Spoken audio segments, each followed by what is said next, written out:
Shalom. Mari kembali kita membuka Alkitab kita di dalam kitab 1 Raja-Raja pasal yang ke-19. 1 Raja-Raja pasal yang ke-19. Ayat yang ke-9 mulai. Allah menyatakan diri di Gunung Horeb. Di sana masuklah ia ke dalam sebuah gua dan bermalam di situ. Maka firman Tuhan datang kepada Elia demikian. Apakah kerjamu di sini, hai Elia? Jawabnya, aku bekerja segiat-giatnya bagi Tuhan Allah semesta alam. Karena orang Israel meninggalkan perjanjianmu, meruntuhkan mezbah-mezbahmu, dan menghukum nabi-nabimu dengan pedang. Hanya aku seorang dirilah yang masih hidup dan mereka ingin mencabut nyawaku. Lalu firman-Nya, keluarlah dan berdirilah di atas gunung itu di hadapan Tuhan. Maka Tuhan lalu, angin besar dan kuat yang membelah gunung-gunung dan memecahkan bukit-bukit batu mendahului Tuhan. Tetapi tidak ada Tuhan dalam angin itu. Dan sesudah angin itu datanglah gempa. Tetapi tidak ada Tuhan dalam gempa itu. Dan sesudah gempa itu datanglah api. Tetapi tidak ada Tuhan dalam api itu. Dan sesudah api itu datanglah bunyi angin sepoi-sepoi basah. Nah, kita berhenti di sini dulu. Tadi pagi kita sudah bahas bagaimana Elia terintimidasi dan dia melarikan diri dari kejaran Isabel. Dan dia masuk ke padang gurun, kemudian bersyukur ada pelayanan malaikat yang dilepaskan. Dan malaikat ini memberi makan, memberi minum kepada Elia. Sehingga Elia mempunyai kekuatan untuk melanjutkan perjalanannya. Elia sampai di sini dikatakan di Gunung Horeb. Ya. Dan tadi pagi kita bahas betapa pentingnya kita itu makan firman Tuhan. Sebab manusia hidup bukan dari roti jasmani saja, tetapi oleh setiap firman yang diucapkan oleh Tuhan. Seringkali manusia ketika menghadapi masalah itu melakukan hal yang salah. Mereka berusaha dan lebih fokus untuk menyelesaikan masalahnya. Padahal sebenarnya yang diperlukan adalah mereka harus makan firman Tuhan lebih banyak dari biasanya. Karena firman ini yang akan memberikan kekuatan, memberikan kemampuan untuk menyelesaikan masalah demi masalah. Apakah itu keuangan, apakah itu sakit penyakit, apakah itu masalah hubungan dan sebagainya. Kita butuh firman Tuhan lebih dari biasanya.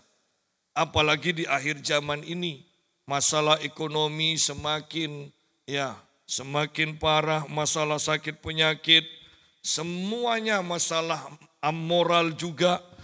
Dan bukankah ini membuktikan bahwa kita sungguh-sungguh butuh firman Tuhan lebih dari biasanya.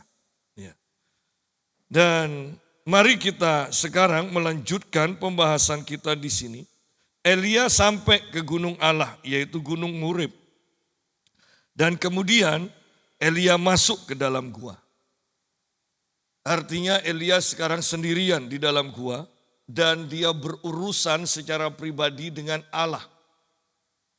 Ketika kita mengalami masalah, ketika kita mengalami sakit penyakit mungkin yang parah, ada waktunya bahwa kita seharusnya menyendiri dengan Tuhan. Ini adalah cara penyelesaian yang tidak biasa. Biasanya kalau kita ada masalah kita langsung cari pertolongan, ya. Cari pertolongan kepada teman dekat kita, kepada dokter, kepada siapapun juga. Intinya kita cepat untuk mencari pertolongan. Tetapi ketika Elia mengalami masalah, lihat di sini justru dia dibawa Tuhan untuk menyendiri bersama Tuhan. Ya. Menyendiri bersama Tuhan. Dan kemudian Tuhan berurusan dengan hati dari Elia, dengan pola pikir Elia. Apakah kerjamu di sini, hai Elia? Bukankah Tuhan itu tahu apa yang dikerjakan Elia, apa yang dialami Elia? Tetapi berhadapan dengan Tuhan itu butuh kejujuran. Ya.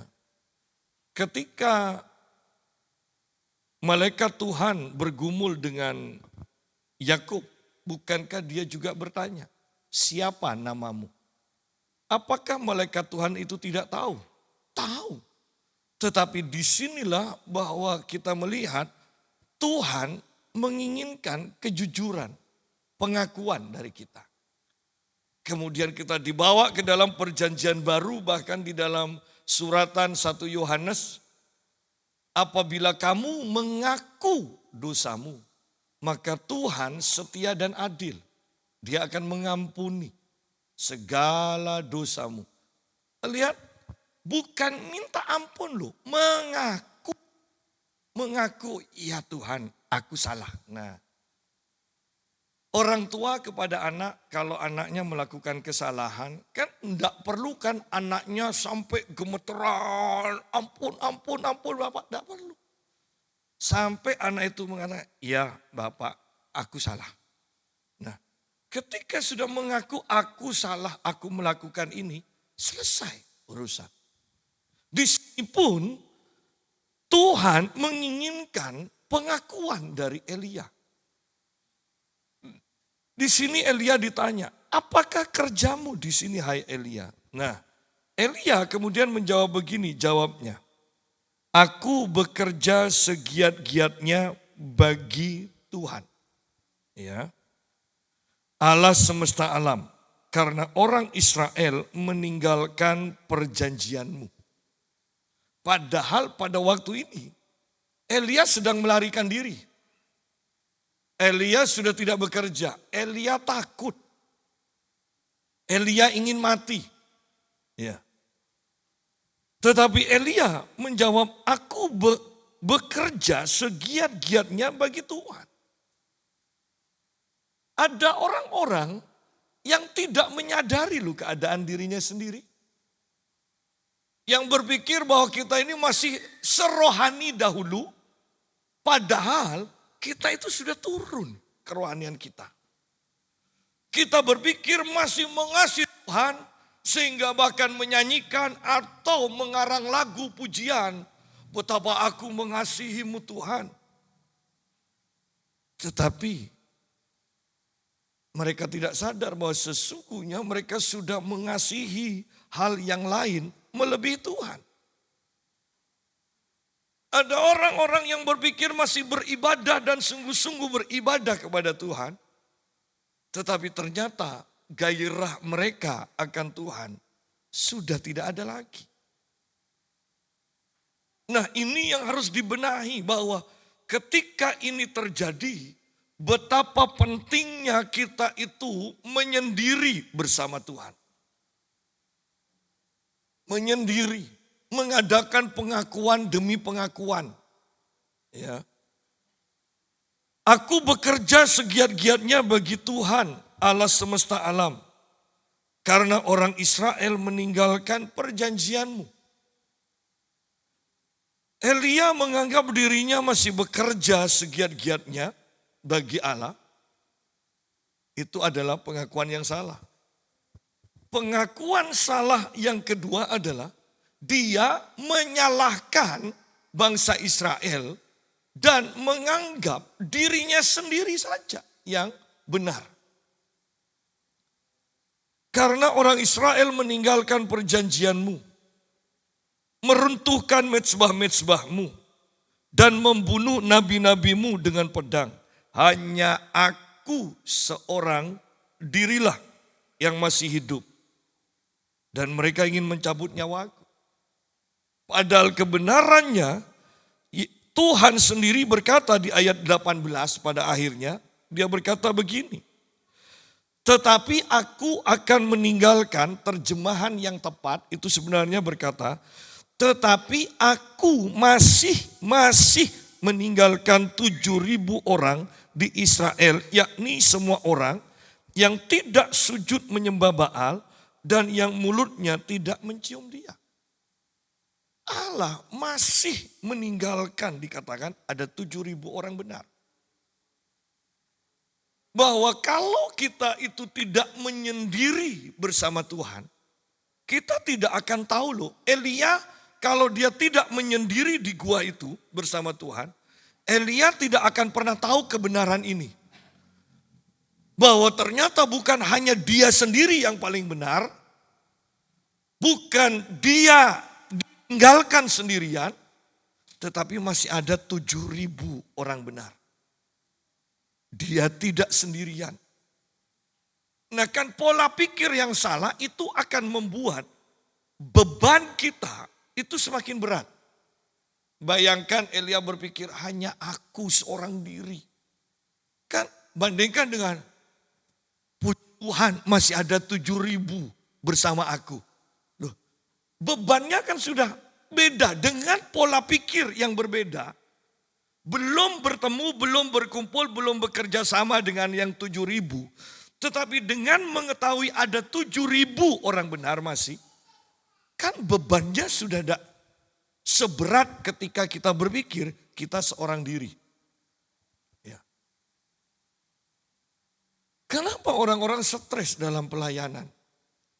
Karena mereka menganggap hanya aku yang sungguh-sungguh dengan Tuhan. Aku sudah sungguh-sungguh dengan Tuhan, aku disalahkan lagi. Tidak ada yang ngerti, tidak ada yang menolong. Ya.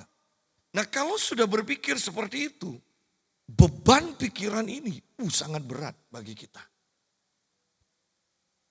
Tetapi kalau kita berpikir, puji Tuhan, masih ada 2 orang, 3 orang yang mengerti aku, yang bekerja sama dengan aku.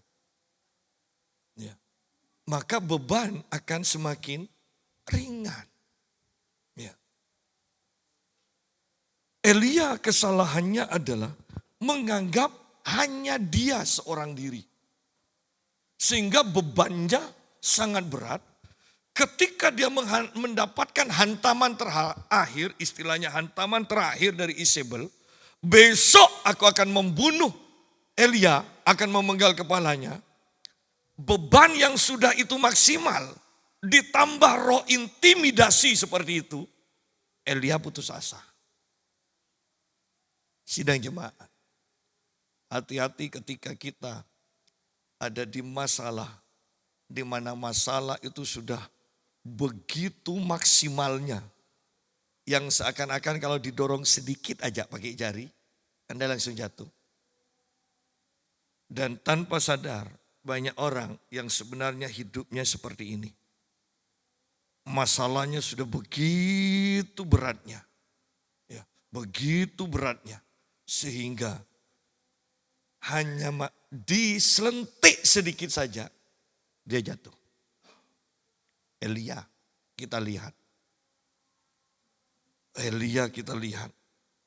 Elia putus asa.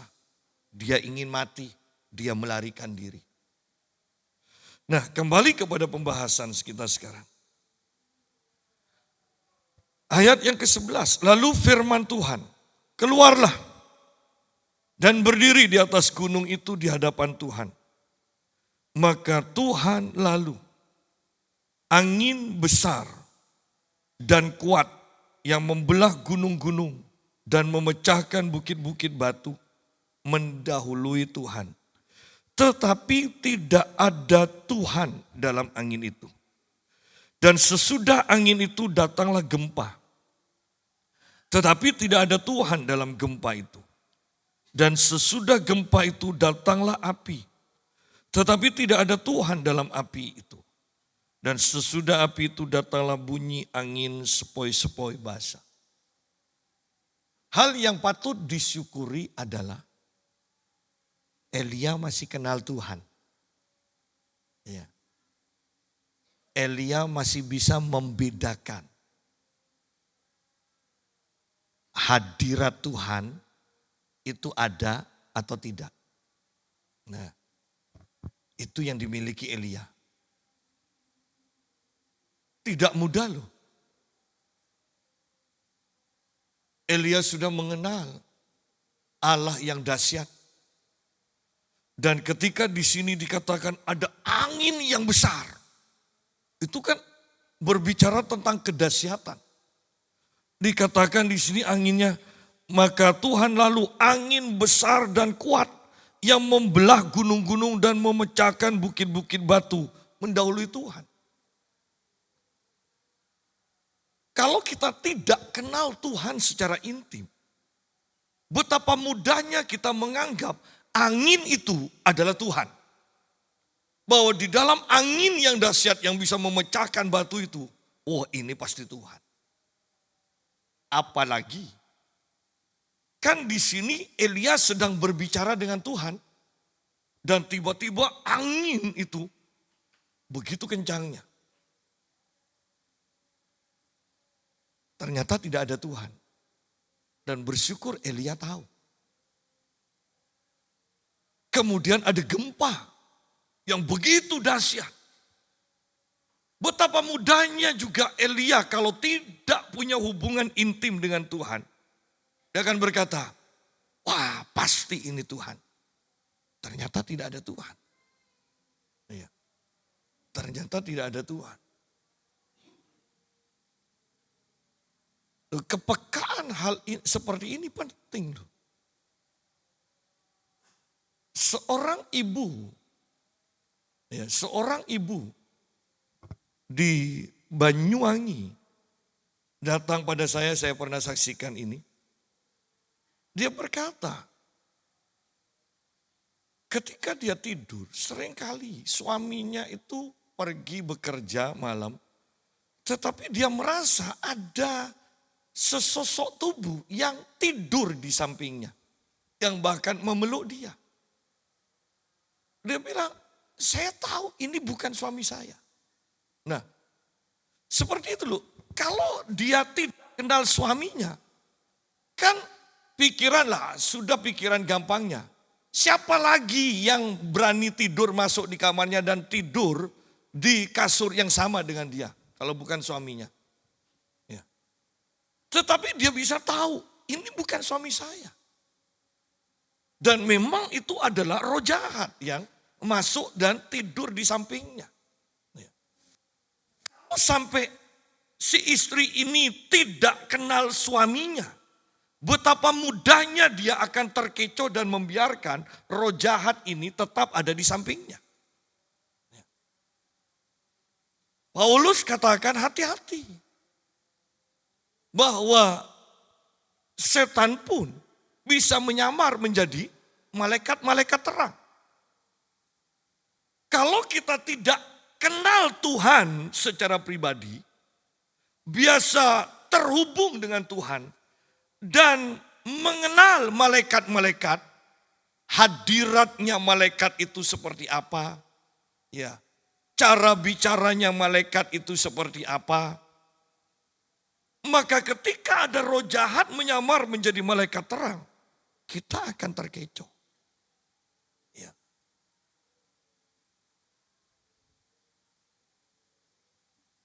Baru-baru ini dibahas tentang dua hamba Tuhan. Mertua atau mama dan anaknya yang sama-sama pendeta. Dan orang suka mendengarkan khotbah hamba Tuhan ini. Karena si ibu, ya si mama itu bisa, dia akan pakai kerudung, kemudian dia bisa dan dia dapat batu permata. Dia dapat batu. Ya. Kemudian kalau doa, dia hanya sedia botol dikatakan. Nanti Tuhan akan isi dengan minyak, itu menjadi minyak urapan. Dan orang rebutan untuk mendapatkan minyak itu. Saya dari awal Ketika ditanya oleh beberapa hamba Tuhan, saya katakan begini.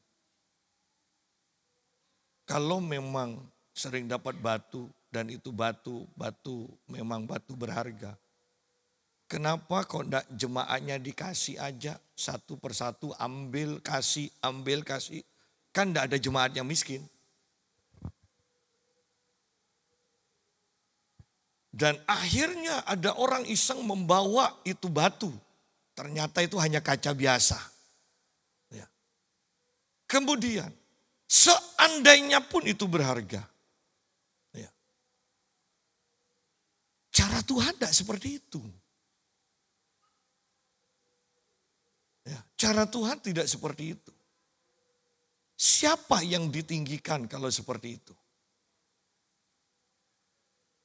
Jadi kita lihat di sini. Bahwa dan sekarang itu sudah ramai. Kemudian dibahas hati-hati, jangan mudah tertipu dan sebagainya. Loh, yang bahas ini sudah pernah tertipu. Beberapa tahun lagi. Anda perhatikan, sudah beberapa tahun masih sok berhikmat. Kalau kita kenal, lihat ketika kita memang punya hubungan yang intim dengan satu pribadi, misalnya kita dengan pasangan kita. Dari jauh aja dengar suara langkah kakinya kan kita sudah tahu kan, ini langkah kaki siapa. Makanya Adam ketika mendengar langkah kaki Tuhan, dia langsung sembunyi. Dia kenal Tuhan. Lu masa mengadakan mujizat seperti itu, ya mujizat tanda kutip. Kok enggak tahu bahwa itu bukan dari Tuhan? Artinya kan orang-orang banyak yang tidak punya hubungan intim dengan Tuhan. Sehingga tidak kenal Tuhan dengan benar. Sehingga mudah tertipu dengan samaran Tuhan.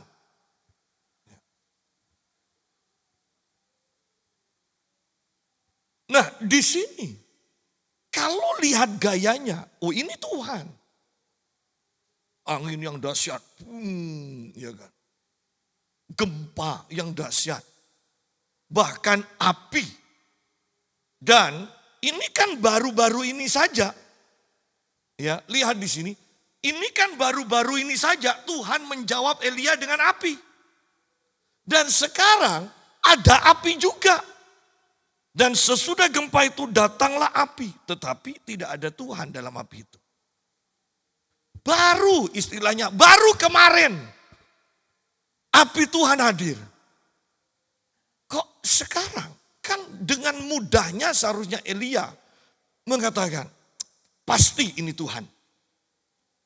Orang memang kemarin Tuhan datang dengan api kok. Nah banyak dari kita terjebak. Bahwa kalau Tuhan pernah melakukan dengan cara ini, besok Tuhan akan lakukan dengan cara yang sama juga. Kalau kemarin minggu lalu lagu Haleluya 12 kali bisa membuat Tuhan bekerja dengan luar biasa, maka kita terjebak. Kita ulang lagi sekarang. Nyanyi Haleluya 12 kali. Pasti Tuhan akan bekerja dengan luar biasa. Seringkali kita seperti itu. Ya. Karena satu saat, ya, ketika Tuhan hadir, Tuhan memberikan sukacita yang luar biasa dan kita nyanyi dengan lompat-lompat, maka kita berpikir orang yang lompat-lompat pasti itu karena lawatan Tuhan. Tentu. Ya. Yang saya mau ajarkan di sini bukanlah supaya kita curiga dengan semua kegerakan, tetapi intinya adalah kita memiliki kepekaan akan Tuhan sehingga bisa membedakan dengan benar supaya kita tidak disesatkan di kegerakan akhir zaman ini. Bayangkan kalau Elia dari awal sudah salah menganggap angin itu adalah Tuhan. Maka cerita selanjutnya, tugas-tugas yang Tuhan berikan itu tidak akan pernah ada lagi. Dan ini akan menjadi hal yang seperti kebanyakan terjadi. Terintimidasi, beban berat, kemudian masuk dalam penyesatan. Itu sudah modelnya sudah sering seperti itu. Bersyukur satu hal yang Elia miliki adalah keintiman dia dengan Tuhan sebagai nabi. Sehingga dia peka, ini Tuhan atau bukan. Itu aja. Ya. Ini Tuhan atau bukan. Oleh karena itu saya sering menasehati orang-orang yang mau bergerak di alam roh. Pelajari firman sungguh-sungguh. Karena firman, Yesus katakan di dalam Yohanes 17, firman adalah kebenaran. Ya. Kita harus sungguh-sungguh bergaul dengan kebenaran supaya tidak disesatkan. Ya. Ada seorang hamba Tuhan yang punya PD begitu besar, sudah 500-an jemaat dikatakan. PD 500 jemaat. Oh. Bergerak dalam alam roh yang dahsyat. Pada akhirnya juga disesatkan. Dia menceraikan suaminya. Kemudian dia bernubuat kepada WL-nya. Kata Tuhan, istrimu bukanlah pasanganmu yang Tuhan tetapkan. Kau harus bercerai. Dan WL ini kemudian dia kawin. Padahal WL-nya laki jauh lebih muda juga. Kenapa? Karena tidak intim dengan Tuhan. Firman ini loh, firman. Ada seseorang yang begitu, hamba Tuhan yang begitu terkenal. Suka bernubuat dan nubuatannya itu antar bangsa. Wah kan hebat, nubuatannya antar bangsa. Tetapi seringkali karena beberapa orang yang berbeda bercerita pada saya. Hamba Tuhan ini mengatakan firman tidak penting, yang penting penyembahan. Lu kan bahaya kalau kita tidak mementingkan firman, ketika kita mendengar suara, mendapatkan penglihatan dari alam roh. Tanpa firman kan kita tidak bisa membandingkan ini sungguh-sungguh dari Tuhan atau bukan. Ya kan? Tanpa kita kenal, pegang uang asli terus menerus. Kita kan tidak bisa membedakan ketika kita memegang uang palsu. Ya kan? Kita tidak akan tahu. Tetapi inilah fenomena-fenomena yang seringkali terjadi sekarang ini. Bahwa Elia bersyukur. Dia sudah bergaul dengan Allah. Dan keintiman dengan Allah ini menjadi modal bagi dia. Sehingga dia tidak disesatkan. Bahkan masuk kembali ke jalur yang benar untuk dipulihkan. Dan sesudah gempa itu datanglah api. Tetapi tidak ada Tuhan dalam api itu. Dan sesudah api itu datanglah bunyi. Angin sepoi-sepoi. Siapa yang akan berpikir angin sepoi-sepoi ternyata ada Tuhan. Segera sesudah Elia mendengarnya, angin yang sepoi-sepoi itu, ia menyelubungi mukanya dengan jubahnya. Lalu pergi keluar dan berdiri di pintu gua itu. Maka datanglah suara kepadanya yang berbunyi, apakah kerjamu di sini, hai Elia? Elia tahu angin sepoi-sepoi basah yang sepertinya tidak dahsyat. Ya, tidak dahsyat. Di sana ada Tuhan. Seringkali kan pemulihan itu kadang tidak perlu marah-marah, tidak perlu bentak-bentak, tidak perlu mukul. Pemulihan terhadap seseorang. Seringkali orang itu dipulihkan ketika kita ada mungkin tanpa kata-kata bahkan duduk di sampingnya menemani ketika punya masalah. Mungkin hanya nepuk-nepuk bahu itu sudah memberi kekuatan, memulihkan. Ya. Mungkin hanya dengan pelukan itu akan memulihkan. Di sini Tuhan tidak memakai gempa bumi, angin yang dahsyat, ya, api yang dahsyat, tidak. Dia memakai angin sepoi basah. Ini cara Tuhan. Jangan terpatok dengan satu cara. Ya. Jangan terpatok dengan satu cara. Untuk mengenal Tuhan. Seringkali kita terpatok dengan satu cara. Karena Yeriko itu dikelilingi dan roboh. Kita maunya juga Surabaya kita kelilingi dan Surabaya roboh. Iya kan? Dan itu yang dilakukan kan dalam doa keliling. Jangan terpatok pada satu cara. Bahkan ketika cara itu sudah dilakukan berulang-ulang dan tidak berhasil. Maka kita tidak boleh tetap bertahan dengan cara yang sama yang tidak berhasil itu untuk terus dilakukan. Kita harus cari Tuhan. Kita harus cari Tuhan. Kembali kepada persekutuan yang benar dengan Tuhan. Dengarkan suara Tuhan dan ikuti Dia. Ini waktu-waktu yang sungguh membutuhkan kepekaan. Bahwa setiap kita harus dipulihkan Tuhan, disegarkan oleh Tuhan. Karena banyak orang yang membutuhkan kita. Ya. Saya dapat WA, dapat pesan begini. Pak Yusa nanti tanggal 23 kan di Surabaya. Saya katakan, iya Bu. Ada teman saya, tetangga saya, bukan Kristen. Ingin dilayani untuk dilepaskan susuknya, dia kata. Nama belakangnya adalah Sihab. Nah kan. Dan dia berkata begini. Ibu ini yang menghubungi saya katakan, tapi ini pendeta loh.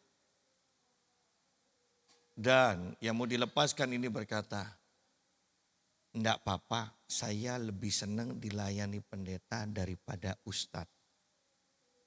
Loh, Anda lihat bahwa kita dibutuhkan loh sekarang oleh banyak orang.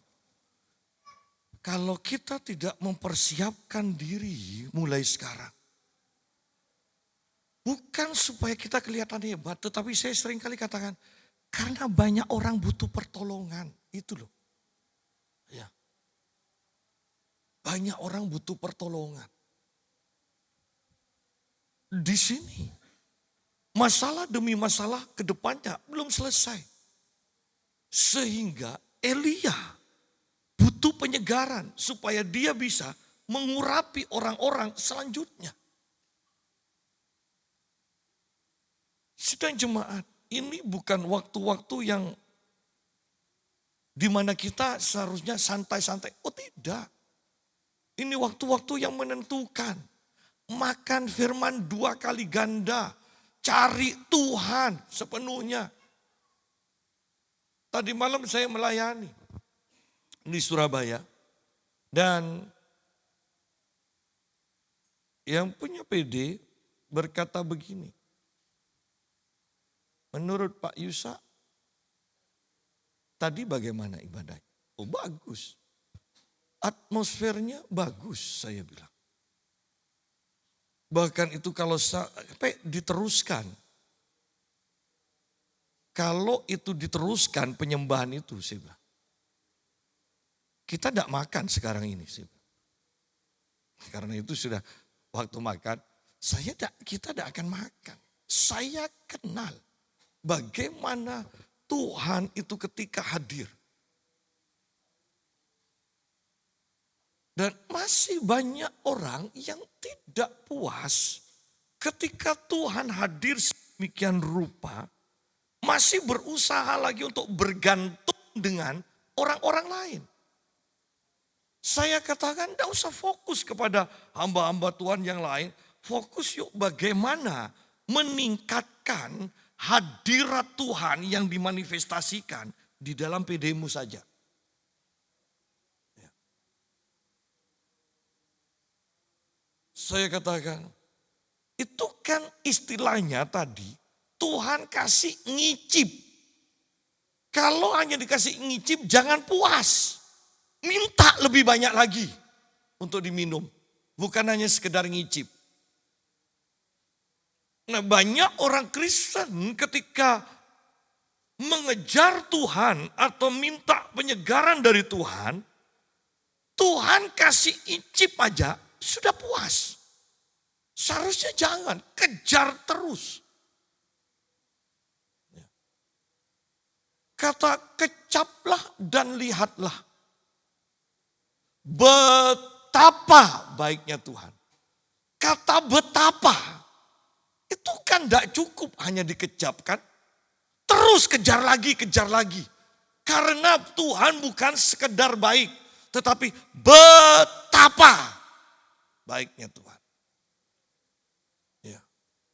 Masa ada makanan, betapa enaknya. Kita ngicip dan kita kata, betapa enaknya. Cukup, cukup, cukup.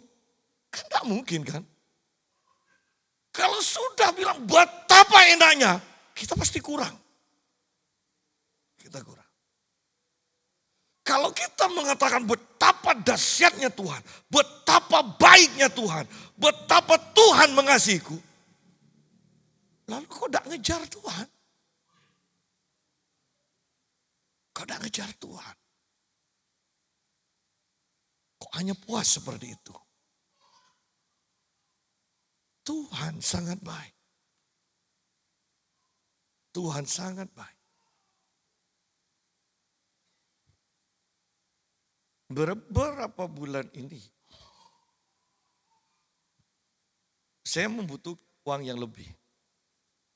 Dan luar biasanya, dari tempat lain pun, itu Umi gini, Om, ini buah sulung saya ya Om ya. Saya usaha nyoba nanam cabai. Ini Om buah sulung saya. Dikirim. Ini petikan pertama Om buah sulung. Hasilnya buah sulung. Petikan pertama. Masih ada panen selanjutnya nanti dia bilang. Dan dia hanya seseorang yang saya layani pelepasan. Ya. Saya layani juga bagaimana dia begitu histeris dan ternyata ada susuk di tubuhnya. Dan selesai itu dia mengundang saya untuk melayani dia di rumahnya bersama istri saya. Dan sejak itu dia memberikan perpuluhan, memberikan buah sulung, aku mau buat Om, doakan Om ya supaya berhasil. Dan dia kirim perpuluhannya. Dia berikan buah sulung. Yang saya mau tekankan adalah ini, bahwa saya melayani di sini. Tetapi Tuhan tidak terbatas dengan berkat di tempat ini. Tuhan bisa memberikan dari tempat lain. Ya. Pak, kalau saya kan hanya dari gaji. Ketika pola pikir kita hanya terbentuk dari gaji, ya berkatmu sudah di sana. Ingat kakak saya Noni itu ya, dulu kalau ada masalah apa-apa, saya selalu katakan, kamu karena tidak ngasih perpuluhan. Dia marah. Setiap ada masalah dia cerita, karena tidak ngasih perpuluhan. Dia marah. Ketika suaminya dipanggil Tuhan, dia mulai belajar ngasih perpuluhan. Dia awalnya katakan, iya Yusa enak jadi pendeta, dapat berkat dari banyak orang. Kalau Noni, kalau bukan dari suami bagaimana? Sudahlah, saya katakan, buktikan. Buktikan. Ketika suaminya tidak ada. Dia kasih perpuluhan. Supaya Anda tahu bahwa ini adalah cerita yang sebenarnya. Selesai dia ngasih perpuluhan. Almarhum Nyo Seger Anda tahu. Dia bawa satu sak beras dan dia berikan ke Noni. Noni cerita ke saya. Siapa Siapa saya? Kok ada orang bisa ngasih beras itu? Baru Noni tahu bahwa ini loh kuasa perpuluhan. Bahwa ketika kita hanya terpatok dengan, ya berkat saya dari ini, ya selesai sudah di sana. Tetapi kalau engkau terbuka bahwa Tuhan bisa memberkati dari siapa saja, dari mana saja, wow, Tuhan akan bekerja seperti apa yang kau percayai. Ya. Tidak ada yang mustahil bagi Tuhan. Dan untuk membuktikan bahwa Tuhan tidak ada yang mustahil bagi Tuhan, kita harus mentaati. Uji aku, kata Tuhan. Uji aku. Ya.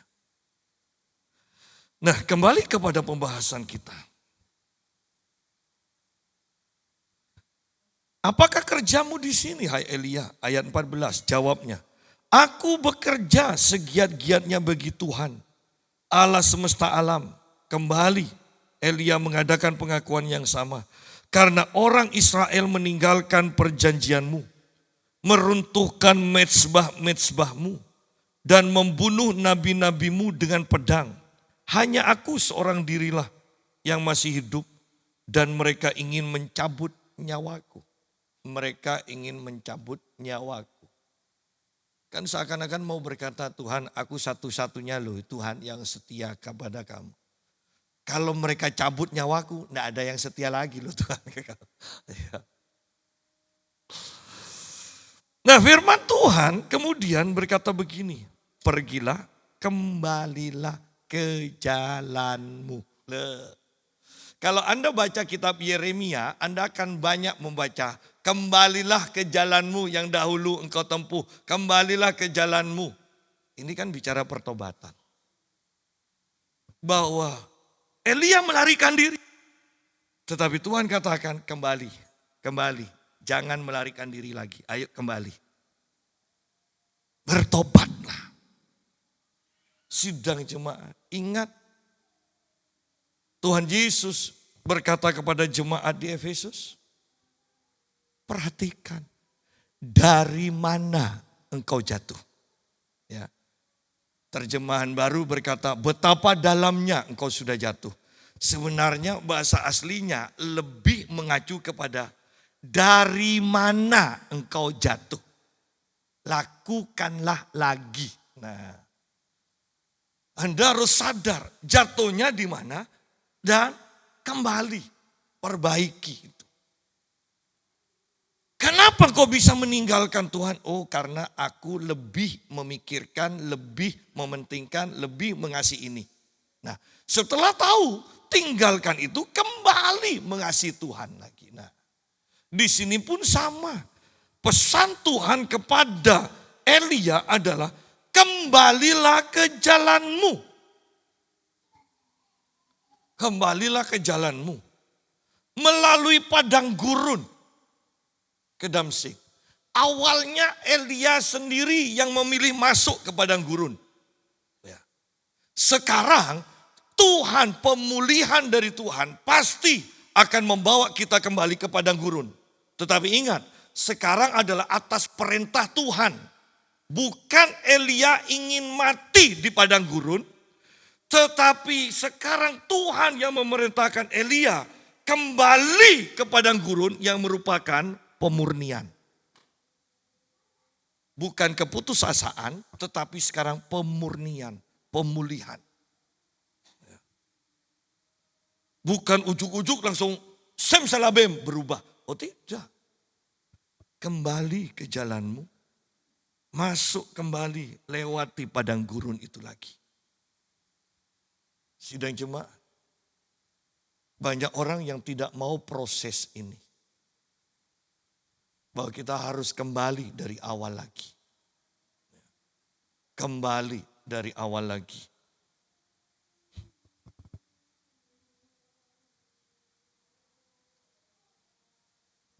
Pergilah, kembalilah ke jalanmu melalui padang gurun ke Damsyik. Dan setelah engkau sampai, artinya setelah keluar dari padang gurun itu yang disuruh Tuhan, diperintahkan Tuhan. Dan setelah engkau sampai, engkau harus mengurapi Hazael menjadi raja atas Aram. Juga Yehu cucu Nimsi haruslah kau urapi menjadi raja atas Israel. Dan Elisa bin Safat dari Abed Mehola harus kau urapi menjadi nabi menggantikan engkau.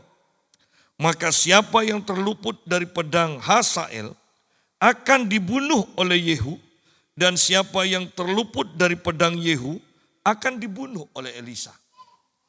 Nah, sekarang perhatikan tugas dari Tuhan kepada Elia. Setelah dia kembali ke jalannya, dia melewati padang gurun, sudah dimurnikan lagi, baru ada tugas mengurapi dua raja dari dua bangsa, ya kan? Hazael itu adalah raja Aram, kemudian Yehu menjadi raja atas Israel. Dan yang ketiga Elisa untuk menggantikan Elia sebagai nabi. Bayangkan di sini bahwa untuk Elia mengurapi 3 orang yang nantinya akan menjadi orang-orang yang dahsyat ini. Elia terlebih dahulu harus dimurnikan. Harus dikembalikan ke jalan yang benar. Bahwa pengurapan bukanlah satu kegiatan liturgi biasa. Harus ada persiapan yang benar-benar kudus. Elia tidak ujuk-ujuk kemudian keluar dari gua ini Elia. Ya. Urapi 3 orang itu. Oh tidak. Dia harus kembali ke jalannya yang benar terlebih dahulu. Dia harus dimurnikan kembali di padang gurun. Setelah keluar dari pemurnian itu baru ada tugas mengurapi 3 orang ini. Sekarang seringkali kita hanya melihat orang senang ibadah pengurapan minyak. Ibadah pengurapan artinya nanti diolesi minyak. Pertanyaannya adalah sungguh-sungguhkah orang itu, hamba Tuhan itu mempersiapkan diri sedemikian rupa atau dipersiapkan, diperintah oleh Tuhan untuk mengadakan pengurapan itu. Di sini Elia yang mendapatkan perintah dan itu pun setelah proses pertobatan, setelah proses pemurnian, baru Elia siap untuk mengurapi. Itu tidak mudah. Ya. Jadi itu bukan hanya sekedar liturgi, pokoknya tiap ibadah supaya banyak orang hadir. Ada pengurapan minyak, engkau akan diperlengkapi dengan kuasa. Ya. Tetapi tidak semudah itu, walaupun itu benar. Tetapi saya katakan untuk melakukan itu tidak semudah itu. Dan itu pun tidak boleh menjadi liturgi yang menjadi kebiasaan saja. Itu sungguh-sungguh harus berdasarkan perintah Tuhan. Ya. Sama kan seperti kita mendoakan orang, kadang cukup tumpang tangan, kadang harus pakai minyak. Itu tergantung kepekaan kita ketika Tuhan suruh. Jangan jadikan metode. Ya. Allah biasanya seperti ini, tidak bisa. Dengan Tuhan tidak bisa kita kata biasanya seperti ini. Tidak bisa. Bahkan Tuhan Yesus dalam menyembuhkan orang sakit, iya kan? Kan dia selalu pakai cara yang berbeda. Kadang dia ambil tanah, mengoleskan, kadang dia pakai tanah dan diludahi, diolah. Loh, kalau tidak disuruh Tuhan, Anda mau kalau hamba Tuhan kemudian pakai satu cara. Dia selalu bawa debu, ya, tanah liat, tiap mau doakan, dia ludahi tanah, diaduk-aduk, dioleskan. Ya. Dan kalau itu hanya metode, belum tentu berhasil. Ya kan? Tetapi Tuhan melakukan karena kepekaan. Apa yang aku lihat Bapak kerjakan, itu yang aku kerjakan, dikatakan. Jadi itu akan selalu berubah sesuai apa yang Tuhan atau Bapak tunjukkan kepada Yesus. Demikian pula di sini mari kita lihat bahwa ini sebenarnya satu perikop ini berbicara tentang keintiman dan pemulihan keintiman dengan Tuhan. Baru kita akan melakukan tugas yang benar. Baru kita akan menyelesaikan tugas kita dengan benar. Tugasnya tidak mudah. Mengurapi, dikatakan mengurapi Hasael. Bayangkan itu mengurapi seseorang untuk menjadi raja, sementara raja yang sah masih ada.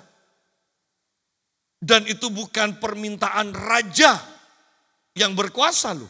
Itu kan artinya kita menghasut pemberontakan ya kalau diartikan sebenarnya.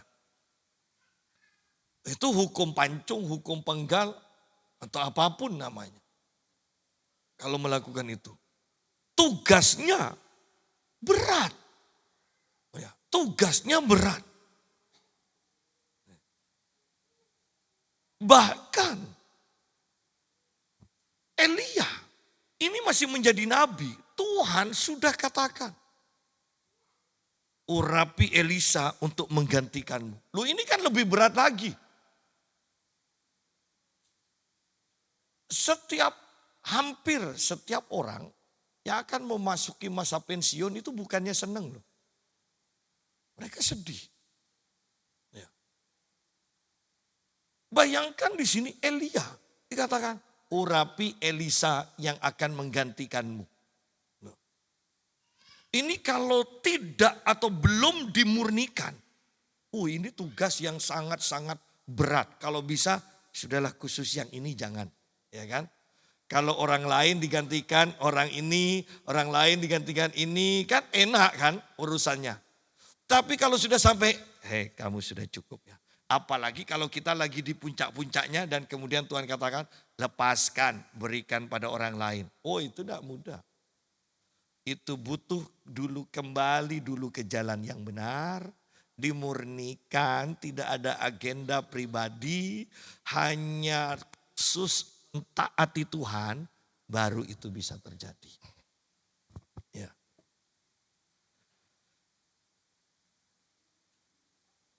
Tetapi aku masih meninggalkan 7.000 orang di Israel, yakni semua orang yang tidak sujud menyembah Baal dan yang mulutnya tidak mencium dia. Ya. Berarti kalau ada patung-patung itu memang harus dicium ya. Jadi sini kan dikatakan, kan berarti ada patung Baal makanya dicium. Ya. Jadi Tuhan menyisakan 7.000 dan ini banyak. Yang harus kita perhatikan supaya kita tetap kuat pada akhirnya. Jangan menganggap bahwa diri kita saja yang paling benar dan orang lain salah. Yang kedua, jangan menganggap kita berjuang sendiri. Tidak ada yang membantu. Tidak ada yang mau mengerti, tidak ada yang mendukung kita. Masih banyak orang yang Tuhan sisakan yang peduli. Bahkan dalam keadaan yang begitu berat, begitu menekan. Kalau kita masih bisa kuat dalam keadaan seperti itu. Pasti karena banyak orang-orang percaya yang mungkin tidak kita kenal, yang mendoakan kita. Bagaimana tidak kenal bisa mendoakan? Mereka dipimpin oleh Tuhan untuk berdoa dalam bahasa roh. Mereka mengerang dalam bahasa roh. Mereka tidak sadar bahwa mereka sedang, Alkitab katakan, mendoakan orang-orang kudus. Mereka mengerang dalam bahasa roh. Jadi kita tidak sendirian. Dan pada akhirnya yang terpenting, kita menjalin hubungan yang intim dengan Tuhan sehingga bisa membedakan sungguh-sungguhkah ini dari Tuhan atau bukan. Sungguh-sungguhkah ini perintah Tuhan atau bukan. Bukan hanya sekedar hebohnya saja yang menjadi patokan kita. Tetapi kehadiran Tuhan itu yang terpenting. Tuhan memberkati. Mari kita berdoa.